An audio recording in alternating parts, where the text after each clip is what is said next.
warahmatullahi wabarakatuh. Selamat pagi anak-anak yang soleh dan soleha. Semoga kalian tetap semangat ya mengikuti pembelajaran kali ini. Kita bertemu kembali pada pertemuan kedua di semester ganjil mata pelajaran prakarya kelas 7. Anak-anak, materi yang akan Ibu sampaikan kali ini adalah tentang teknik dasar pembuatan kerajinan dari bahan serat. Baik, anak-anak, sebelum kita mulai belajar, biasakan terlebih dahulu kita berdoa ya. Yuk kita berdoa bersama-sama. Berdoa dimulai. Doa sebelum belajar.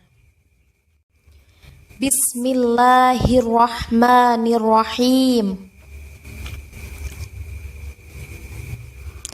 Raditu billahi rabba wa bil islami dina wa bi muhammadin nabiyya wa rasula.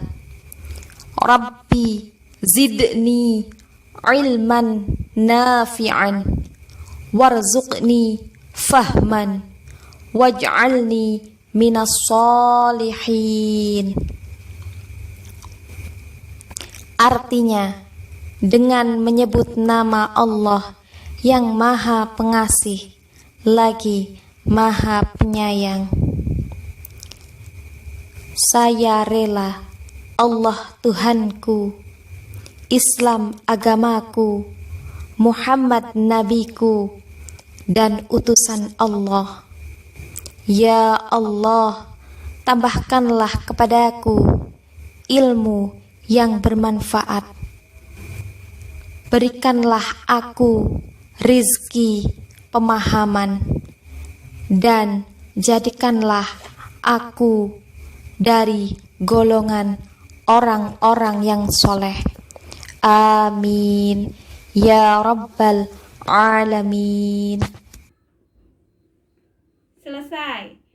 Baik, Ibu ingatkan, jangan lupa kalian absen terlebih dahulu ya. Nah, sebelum kalian menyimak video pembelajaran hari ini, ya, setelah kalian melakukan proses pembelajaran, diharapkan tujuan pembelajarannya kalian dapat mengamati teknik dasar pembuatan kerajinan dari bahan serat secara mandiri. Kemudian kalian juga setelah mengikuti pelajaran ini, tujuan pembelajarannya adalah kalian dapat mengamati beberapa produk kerajinan dan teknik pembuatan kerajinan bahan serat secara tepat dan benar. Dan berikutnya, teknik dalam proses pembuatan kerajinan dibuat secara benar juga. Nah, tujuan yang keempat adalah diharapkan juga kalian dapat membuat rancangan produk kerajinan dari bahan serat tumbuhan atau hewan secara tepat dan benar. Kita mulai dulu dari proses produk kerajinan bahan serat. Anak-anak, teknik dasar kerajinan tekstil adalah segala cara yang digunakan untuk membentuk atau mengolah bahan tekstil. Penggunaan tekstil dasar ini disesuaikan dengan kerajinan yang akan dibuat. Dengan demikian, penggunaan teknik dasar menjadi tepat sasaran.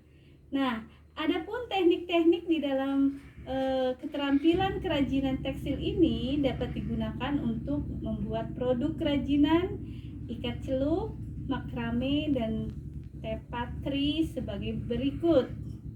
Yang pertama, ya. Tekniknya adalah dengan cara menenun. Kalian tahu teknik menenun itu seperti apa? Teknik menenun ini dapat digunakan untuk pembuatan produk kerajinan tapestry. Menenun ini menggunakan alat spram atau bingkai yang direntangkan benang-benang lungsi sebagai jalur jalannya benang tenunan atau pakan.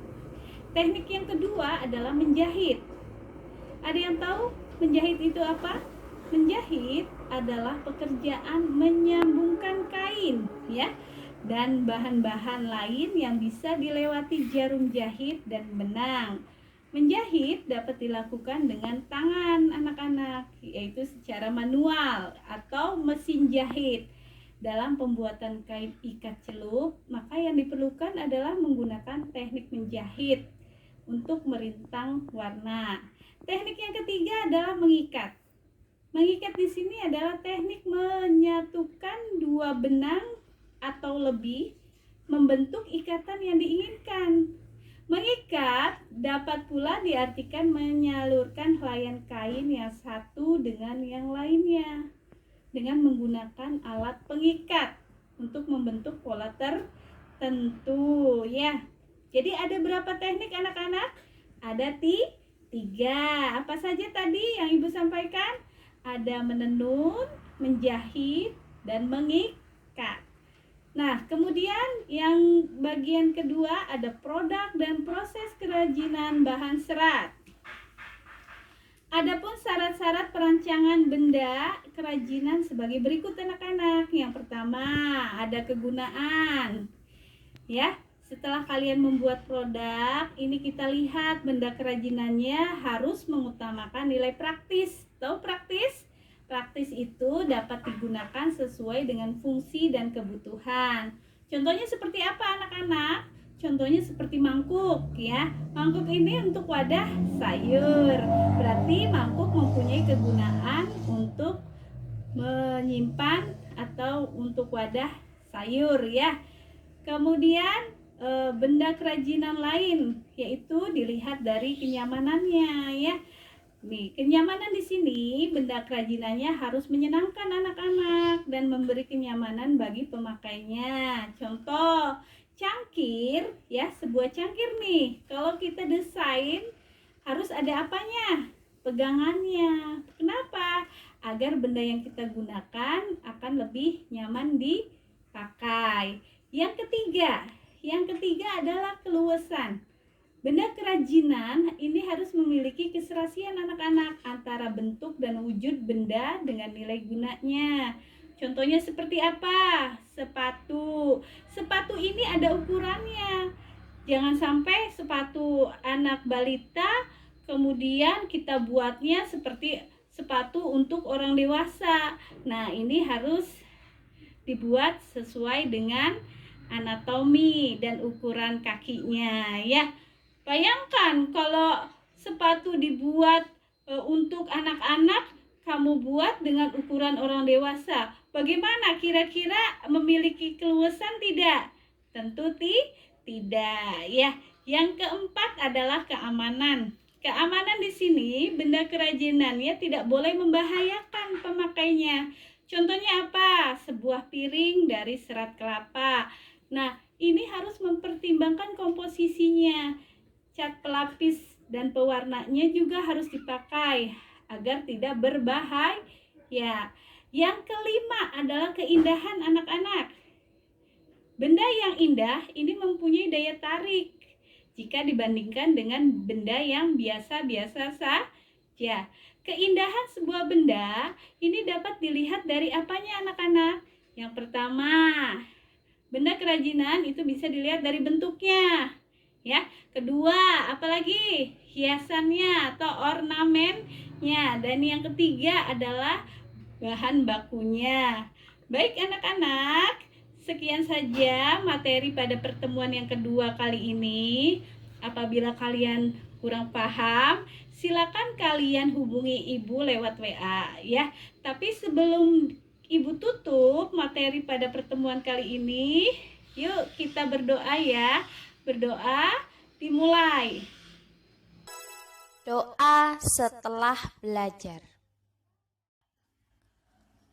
Allahumma inni istaudi'uka ma 'allamtanihi fardudhu ilayya 'inda hajati wala tansanihi ya rabbal alamin. Artinya, ya Allah, sesungguhnya kutitipkan kepadamu apa yang telah Engkau ajarkan kepadaku, maka kembalikanlah dia kepadaku di saat aku membutuhkannya. Janganlah Engkau buat aku lupa kepadanya, wahai Tuhan pemelihara alam. Selesai. Ibu akhiri, wabillahi taufik wal hidayah. Wassalamualaikum warahmatullahi wabarakatuh.